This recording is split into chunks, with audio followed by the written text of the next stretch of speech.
folks, and welcome back to Glenn and Adrian's Rock Talk. Adrian, how have you been?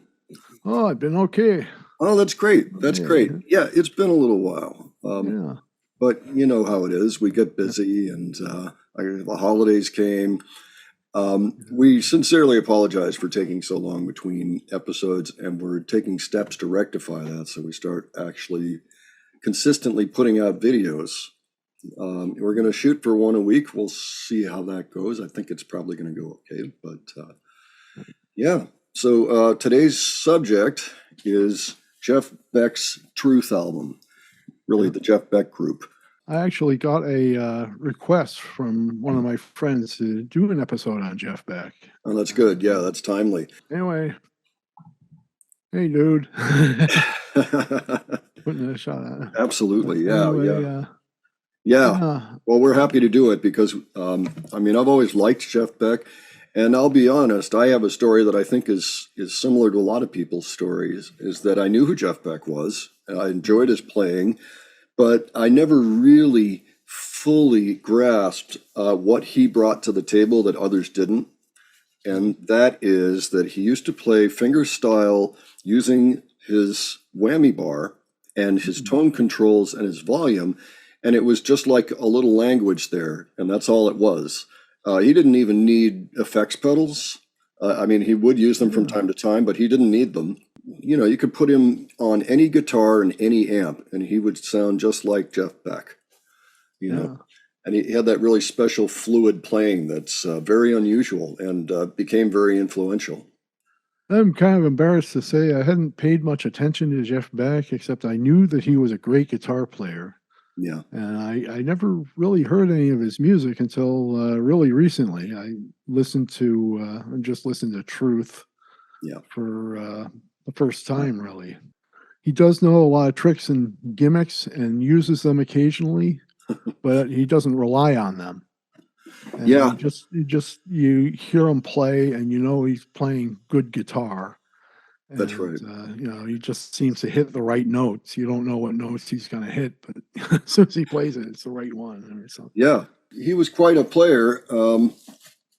This album came out in 1968. All right. It's, by the way, his girlfriend on the cover. I guess it's a double exposure. This is something a lot of rock artists did back then. Like all the Roxy Music album covers are, Brian Ferry's girlfriend. The back. Now, this was billed as a Jeff Beck solo album, but because that's what the record label wanted. They figured that. It was supposed to be the Jeff Beck band, I guess, or something like that. Yeah, the Jeff Beck group. It was Jeff Beck group. That's right. It would have, and so it was the first incarnation, and it included Rod the Mod Stewart, who at that point I was surprised to hear him on the album actually, and at that point he's another person I just recently began to appreciate. Oh yeah. Especially on that album. As you see who the drummer is on this, I think it's Mick Waller. So Ron Wood is on bass, and then Mick Waller is on drums. All right, and then it's Jeff and Rod. Now those two guys both ended up in Rod Stewart's band later on, and I think may have also both been in the Faces. I'm not sure about that, but they were certainly both on Every Picture Tells a Story, the Rod Stewart third solo album from '71, which has Maggie May on it. And so that's a great album. Just putting that out there, and we might want to look at that one day. I'm gonna want to look at that sometime. That's my favorite of his. The thing about Jeff Beck's album when it came out was that it was fairly unique. It was this heavy blues kind of heavy metal. Yeah. It was basically very heavy hard rock blues, which was kind of a new thing. Now I don't know if I got everything I wanted to grab. People compare it to Blues Breakers, which was Eric Clapton with John Mayall. This is a very famous album. Discuss that one day.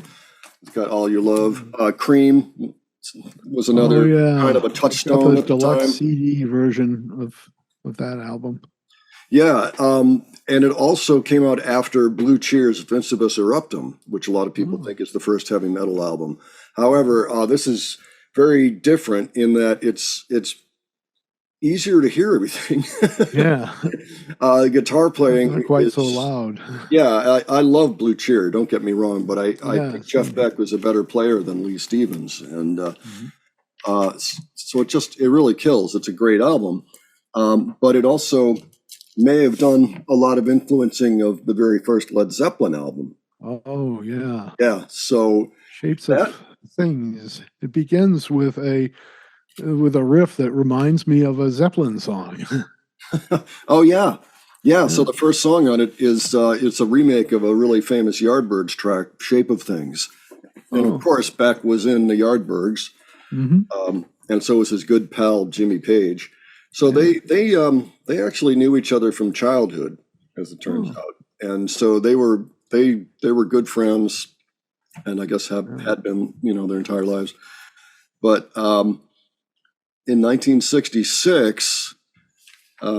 Jimmy wrote this song and he called it Bex Bolero. It's an instrumental guitar piece. Yeah. And it ended up on this record, but it was recorded in 1966, 2 years before this record. Even so, when the record came out, it was still considered kind of way ahead of its time.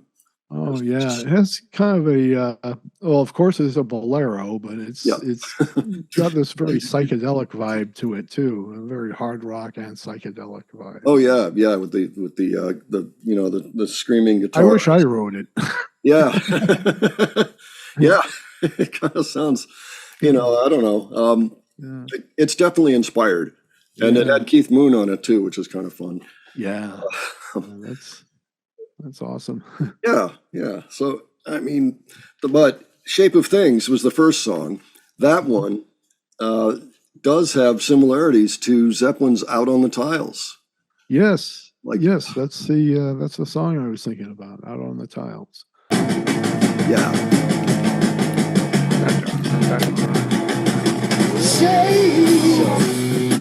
Versus...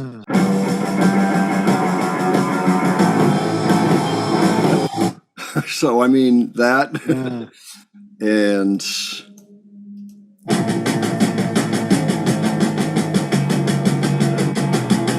it's kind of similar. It's very similar. Sure. Not quite the same, but very similar. Yeah, and of course, Out on the Tiles was later. It was on Zeppelin III. Oh yeah, that's right. That's right. I didn't know that the Jeff Beck's album came out in '68. I thought it was sometime in the early '70s. No, July '68. It was about the same time. So it's amazing. No, I think Jeff Beck did it first. Yeah. I think that first Zeppelin album was recorded in October of '68. So, and then came out January. So it would have been after. But then. Let me see, what else do we have? Then we have a song, Let Me Love You. I don't actually recall that one just by name. Let me quick take a look. Yeah, I remember that was a very bluesy song. Great guitar song. Yeah. There's this one line that goes, shaped like a willow tree or something, which I kind of found interesting because maybe I'm thinking of weeping willows or something, but the willow trees don't shake, I don't think. Oh, I think this is one of those that they both wrote together, Beck and Stewart. Pardon me, this is a Willie Dixon song. Oh no, wait, it's Willie Dixon and Johnny and okay. Very possibly with this song, Willie Dixon wrote it, and then they put it on their album and said that they wrote it, just like Zeppelin did with several tracks on this album. Oh, yeah. And then later had to go back and go, oh, yeah, well, actually, that's Willie Dixon's song. Here, let me put you on there. Because the all music credit is Willie Dixon and Johnny Rod. And Johnny Rod it's actually Jeffrey Rod, not Johnny Rod. And it's Jeffrey Beck and Rod Stewart. But they go by Jeffrey Rod. So, for whatever reason. Yeah, so I mean, there you go. Interesting track. Yeah. So but very Cream-like too, really. Yeah. Why? Like is the next song, "Morning Dew." Yeah. A good take on the classic that Grateful Dead did. Yeah. I don't know if they wrote it or not, but this was actually a track written by a folk singer named Bonnie Dobson in the early '60s. And what happened? I thought it might have been something like that. Yeah, that song, it later got covered by a guy named Tim Rose, and then when he put it out, he took half of the songwriting credit for like changing one word or something, you know. And I've always thought that was kind of dirty pool, so I always just acknowledged Bonnie Dobson and not Tim Rose. But yeah, the Grateful Dead took it and took it for a ride, became one of their standards. Yeah. In later years, Robert Plant has also covered it, and he kind of covered it in this style. Yeah, it's a great song, whoever does it. You know, it's always pretty good. And talking about Led Zeppelin, there's another song called You Shook Me. Yeah. Yeah. That's actually the next track. Yeah, yeah. Yeah. Yep, they did it here. I don't know. I know Zeppelin did that song, but they must have done it later.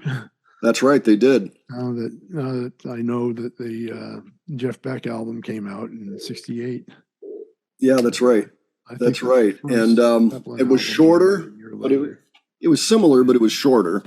Yeah. And the end actually was a little like How Many More Times?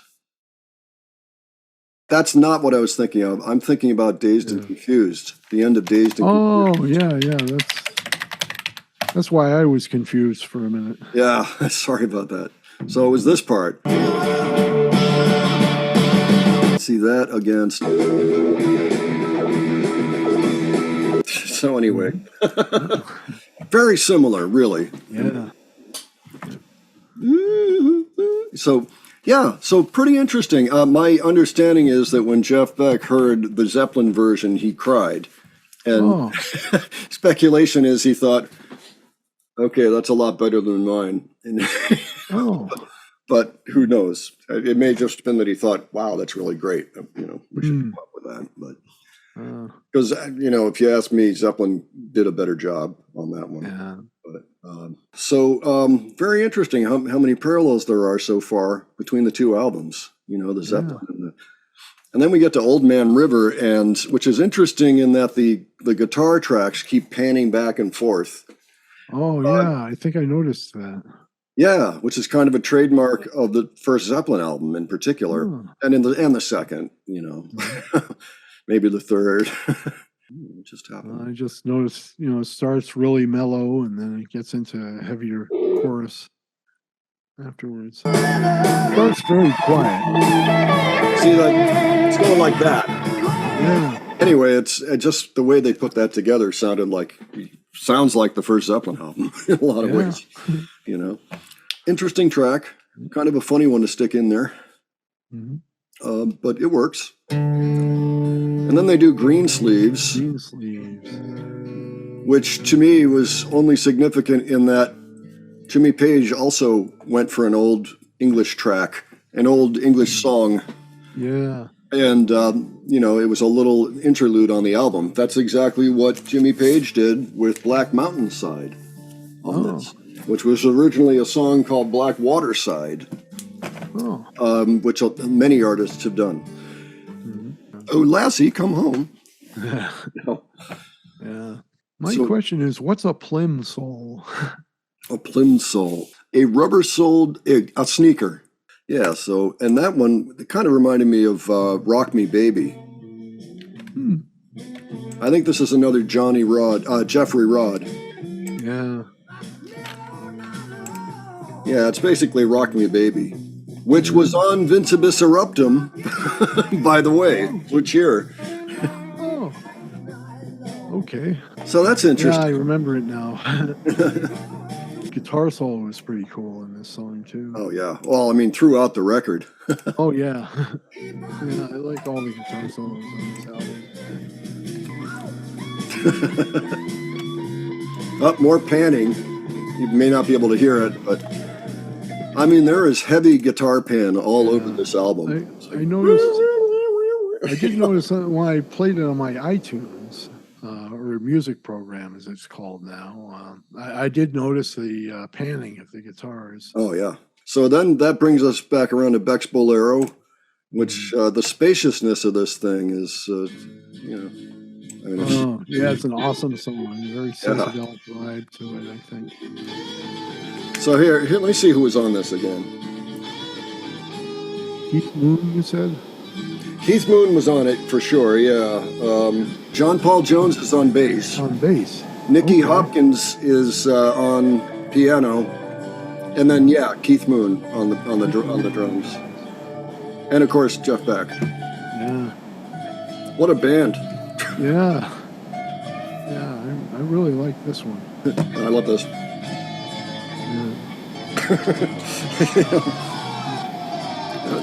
Oh yeah, I hear that. This was blowing minds in 1968. Like, this is so futuristic. It's like, and it's 2 years old already. Yeah, it's an absolutely fantastic track. And there's a DVD called Live at Ronnie Scott's.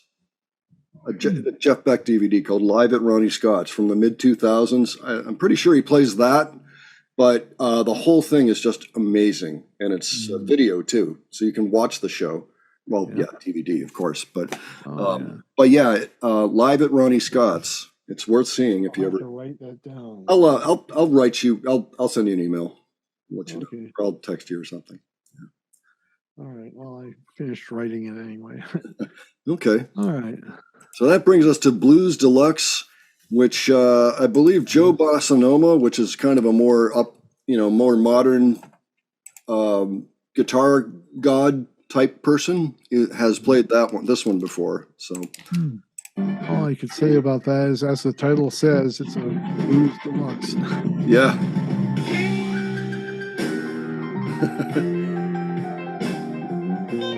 Yeah. If that's not blues, I don't know what it is. Yeah. This kind of has the feel of You Shook Me on the Zeppelin album. Yeah. Oh, you shook.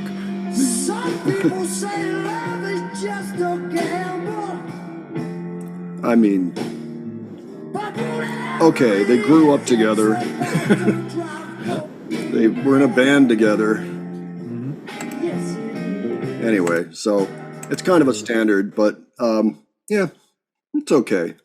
Yeah. I don't know that it's one of the highlights, but it certainly is nice, and the solo piano stuff is nice. And I mean, really, it's a great album. It's nice to listen to. It's just that, compared to some of the other stuff on here, it's just kind of one of the other tracks on the album. And then that brings us to I Ain't Superstitious, which I believe is Willie Dixon. Yeah, but it's got its own rhythm here, like this. Oh, well, he's doing something else. So it's kind of like 12-bar blues tweaked. Yeah, but it kind of has that riff, but you know how it is. The guitar on this kind of reminded me of what it sounds like on the Lemon song, because it's got like over-the-top guitar going everywhere. It's another big stereo thing, it just reminds me a lot of this. Isn't the Lemon song, isn't that also known as the Killing Floor? Yeah. Another Willie Dixon song, essentially. Yeah, but I mean, Zeppelin did a good job on it, I think. It's true, they did. That's what I had thought of, something like that. It was a little...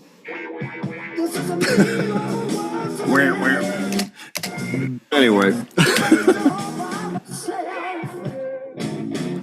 So overall, so that's the album, the 9 tracks, definitely worth hearing. It's the first Jeff Beck solo project out there, and some think it was his best. He also made some really good jazz fusion albums in the 70s. Blow by Blow, in particular, is pretty good. Although it's more on the... I've heard of any of the jazz fusion stuff that Jeff Beck did. Oh yeah, well, I didn't know he did jazz fusion. That's pretty cool. Yeah, I'll have to check out some of those albums. Yeah, so the most famous one is Blow by Blow, which I believe is 1975. Okay. And I mean, it's almost entirely instrumental. That's the thing. It's a jazz fusion album, basically, but it's cool. Yeah.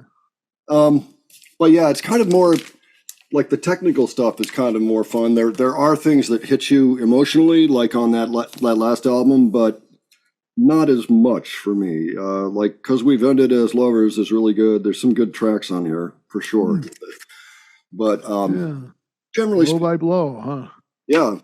And there was another one called Wired, but Blow by Blow is really the one you'd want to hear first. Wired is okay, but it's about 85% as good as Blow by Blow.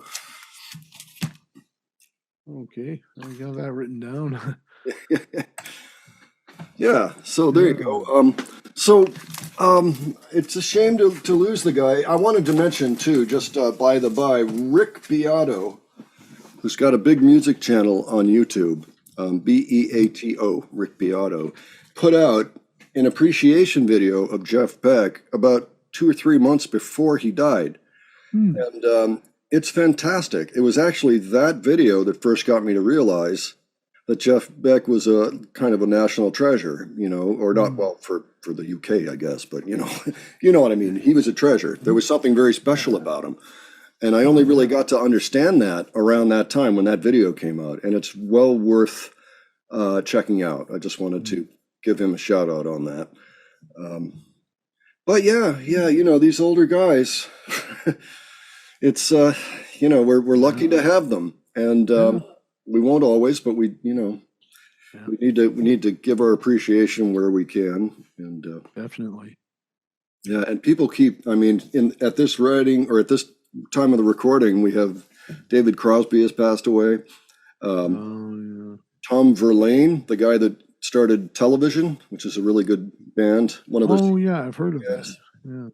Yeah, which is unfortunate. And of course, we were talking earlier. Ozzy has decided to stop touring due to injuries that just seem to be getting better, which is a shame. But so we love Jeff Beck here. Adrian, your overall thoughts on the record, having just heard it for the first time recently?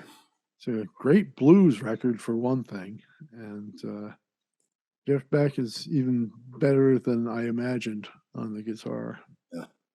Yeah, it's really it's something. Just start listening. Like everything is fluid. He never misses a note. He's always there. Yeah, really something I great. really wish I got into his music earlier, but better late than never, I guess. Yeah. Well, like I mentioned, anybody interested, and you can watch him play too. Check out Live at Ronnie Scott's, the DVD from about 08, 07 or something. It's also got Taj, the incredible young female bass player. She's like 20 years old, and she's ripping up the bass like a pro of many decades. Yeah, she's really amazing. Yeah, it's a great show overall, worth seeing. So I guess that wraps our Beck conversation for today. And it was great to have you, buddy. And we'll miss you. Yeah. So we're going to try to do videos on a more regular basis. And I think I mentioned this to you, Adrian. I mean, I can do some here and there on my own, but in general, we'll see if we can get us both in here and talking about different music, whether it's an album or an artist or a song even. Maybe we would talk about Bonnie Raitt, who just won a Grammy in 2023 at age 7. I'm surprised. There's somebody who I haven't really given a chance either. Yeah. Tell you the truth. Well, what's funny is it's been over 50 years now since her first album came out. And her first 20 years, she was in obscurity. She was unknown until about 89 or something, like after 20 years of just toiling. Yeah. Willie Nelson was kind of similar. He toiled for close to the same amount of time before he finally got famous. But, except as a songwriter. Anyway, there will be things to talk about, I'm sure, as things go on. So we're going to see if we can make this a little more conversational too. But well, it's the rock talk. That's right. Well, I think that'll do it for today. If you have any thoughts about other things you'd like to hear us talk about or cover, just leave it in the comments below and we'll check it out. And in the meantime, if you wouldn't mind maybe giving us a like, and if you're not subscribed, please subscribe. That always helps with the YouTube algorithm, etc. We'll be back very soon with our next video. All right. Yeah. Great talking with you, Adrian. Great seeing you all. Great Take talking with you all. See you later.